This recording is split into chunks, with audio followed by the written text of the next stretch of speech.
Good morning, students. Today topic is discuss the importance of defense studies.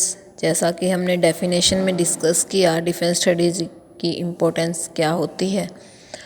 आगे इस point में हम discuss कर रहे हैं राष्ट्रीय भावना जागृत करना।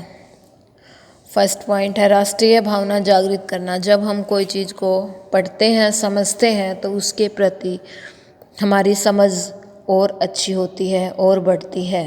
तो डिफेंस स्टडी हम देश के बारे में, देश की इंटरनल एक्सटर्नल सिक्योरिटी के बारे में, थ्रेट्स के बारे में पढ़ेंगे तो हमें इसकी समझ आती है कि देश की राष्ट्रीय रक्षा और सुरक्षा की क्या इम्पोर्टेंस है।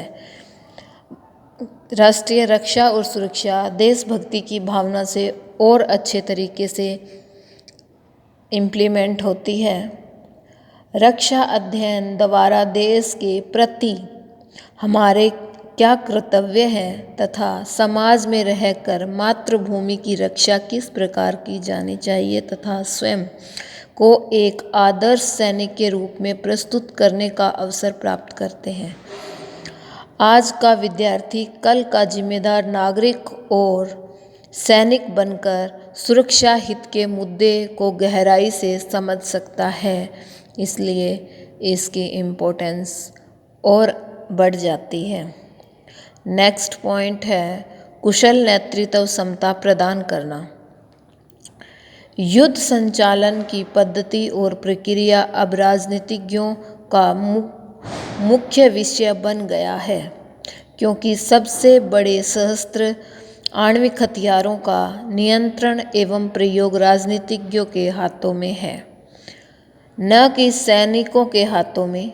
जब राजनीतिज्ञ जैसे कि देश के प्रधानमंत्री, हमारा जो संगठनात्मक ढांचा है उसमें सबसे ज़्यादा पावर डायरेक्ट रूप से प्रधानमंत्री के हाथ में है, वो जब युद्ध के या किसी भी प्रकार के हमले के ऑर्डर देता है अपनी मंत्रिमंडल के साथ परामर्श करके, और वह जब यह कहता है कि अब हमला किया जाए, अब युद्ध को रोका जाए, तो उनके परामर्श को प्राथमिकता दी जाती है। उसी के आधार पर अपने कुशल नेतृत्व से जो ट्रेंड होते हैं हमारे सेना अध्यक्ष, उनको अपनी आगे की कार्रवाई करनी होती है।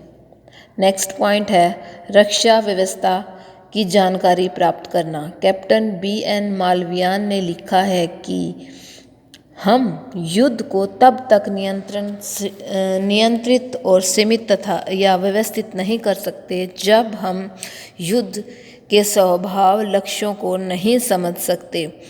रक्षा अथवा युद्ध एक ऐसा विषय है जिसे सिर्फ सैनिकों के सहारे नहीं छोड़ा जा सकता। प्रत्येक को देश के उच्च स्तरीय संगठन या ढांचे की जानकारी का पता होना चाहिए। आगे नेक्स्ट हम डिस्कस कर रहे हैं राष्ट्रीय मनोबल हेतु। राष्ट्रीय मनोबल का महत्व सेना में काफ़ी ज़्यादा है। अगर हम किसी युद्ध में हार की ओर बढ़ रहे हैं, फिर भी हमारे सैनिकों में, सेना अध्यक्ष में उच्च मनोबल होगा, तो हम हारते हुई बाजी को भी विजय की तरफ मोड़ सकते हैं। विजय दिलवाने में हमें काफ़ी ज़्यादा सहायता सैन्य मनोबल करता है, और यह मनोबल देश की आम नागरिकों की जागरूकता, समर्थन, इससे और ज़्यादा बढ़कर सामने आता है। नेक्स्ट पॉइंट है शांति एवं सुरक्षा की स्थापना। जैसे कि देश में जो खतरे हैं, नक्सलवाद, आतंकवाद, उग्रवाद, भाषावाद, सांप्रदायिकतावाद, प्रादेशिकतावाद, जनजातीय विद्रोह, समस्या का हल सैनिक माध्यम से नहीं निकाला जा सकता। इन समस्याओं का हल शांतिपूर्ण तरीके से निकालने का प्रथम प्रयास करना चाहिए।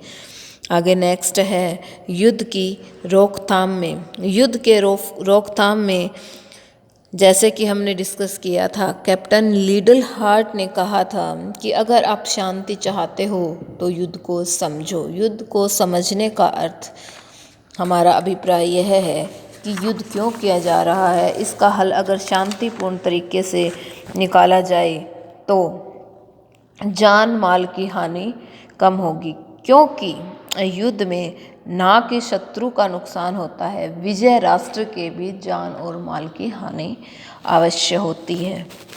इसलिए नेक्स्ट पॉइंट है शक्ति संतुलन बनाए रखने के लिए। शक्ति संतुलन युद्ध का एक बड़ा कारण शक्ति शून्यता है। इतिहास हमें बताता है कि निर्बल पर हमेशा शक्तिशाली ने आधिपत्य अथवा राज करने के लिए अत्याचार किया है। रक्षा अध्ययन हमें सिखलाता है कि न्यूनतम प्रतिरोधक क्षमता बनाए रखने के लिए हमें शक्ति संतुलन को बैलेंस में रखना आवश्यक है। जैसे कि हमने परमाणु हथियार बनाए थे, उनको भी हमें शक्ति संतुलन शांति प्रिय रूप में उभारने के लिए, शक्ति संतुलन से विश्व में बैलेंस बनाए रखने के लिए हमने उनका प्रयोग करने की बात कही थी। आगे नेक्स्ट है असैन्य मोर्चों की तैयारी। असैन्य मोर्चों की तैयारी आधुनिक युद्ध को, जैसे कि हम सभी जानते हैं, संपूर्ण युद्ध कहा जाता है। अपरंपरागत युद्ध है। इसमें पहले की तरह परंपरागत तरीके से सैनिक आमने सामने हथियार उठा के युद्ध नहीं करते, बल्कि इसमें अप्रत्यक्ष रूप से, इनडायरेक्ट रूप से भी हमले ज़्यादा होते हैं। इसलिए हमें इकोनॉमिक रूप से, मनोबल की दृष्टि से, हर तरीके से, जैसे साइबर युद्ध होता है, सिक्योरिटी की दृष्टि से, हर तरीके से हमें जागरूक रहने की ज़रूरत है। असैनिक मोर्चों पर भी अवेयर रहने की ज़रूरत है। देश के नागरिकों को भी जागरूक रहने की ज़रूरत है। अपने देश के प्रति देशभक्ति की भावना की ज़रूरत है। आगे नेक्स्ट पॉइंट है यौद्धिक आवश्यकताओं की पूर्ति। आधुनिक युद्ध अत्यंत महंगी और खर्चीले हो गए हैं। इसके लिए कारगिल युद्ध में भी अपने देश के 10 करोड़ के आसपास पैसे लगे। तो करोड़ों पैसे वाले खर्च वाले युद्ध को हमें आर्थिक दृष्टि से, इसके लिए हमें सेविंग रखनी चाहिए और जहाँ तक हो सके युद्ध से दूसरे विकल्प को अपनाना चाहिए। आगे नेक्स्ट पॉइंट है ऐतिहासिक तथ्यों का ज्ञान। इतिहास हमें काफ़ी कुछ सिखाता है। भविष्य में कब क्या कैसे डिसीजन लेना है, इतिहास से हम भली भांति से समझ सकते हैं।